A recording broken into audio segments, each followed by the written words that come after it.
మెరుగైన జీవనోపాధి కోసం మనిషి ఎప్పటికప్పుడు వలసల రూపంలో ప్రయాణిస్తూనే ఉంటాడని భారాస కార్యనిర్వాహక అధ్యక్షుడు కేటీఆర్ అన్నారు. అమెరికా, ఆస్ట్రేలియా లాంటి దేశాలకు దినదినాభివృద్ధి చెందేందుకు వెళ్లేవారికి వలసలు ఆశల తోరణం అన్నారు.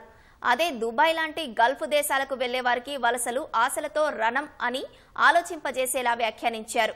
హైదరాబాద్ ప్రసాద్ ల్యాబ్స్ లో మేక బతుకు అనే పుస్తకాన్ని కేటీఆర్ ఆవిష్కరించారు.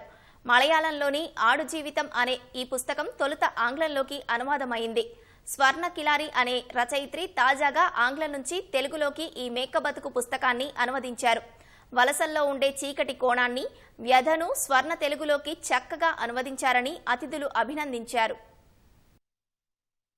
గోడ్ డేస్ అనే ఇంగ్లీష్ పుస్తకాన్ని మలయాళంలో మొదట బెన్యమన్ గారు రాసిన పుస్తకాన్ని ఈరోజు తెలుగులోకి తర్జుమా చేసి అనువదించి ఒక చక్కటి నవలని తెలుగు భాషాభిమానులకి, తెలుగులో సాహిత్యాభిమానులకు అందజేసిన సోదరి స్వర్ణ కిలారి గారు. ఆదివారం పూట కూడా ఇంత పెద్ద ఎత్తున విచ్చేసిన సాహిత్యాభిమానులందరికీ హృదయపూర్వకంగా నమస్కారం. నేను రామోజీరావు గారిని ఒకసారి సంవత్సరంన్నర కిందో కలిసినప్పుడు చాలాసేపు కూర్చున్నాం.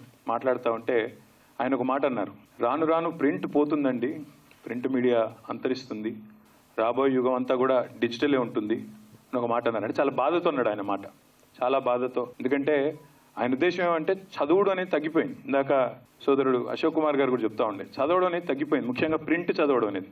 అలాంటి ఈ రోజుల్లో మరి దాదాపు 150వ పుస్తకం అన్నారు. సో ఆ ప్రచురణకర్తలు, అన్వీక్షికి, పబ్లిషర్స్ కూడా హృదయపూర్వకంగా అభినందనలు.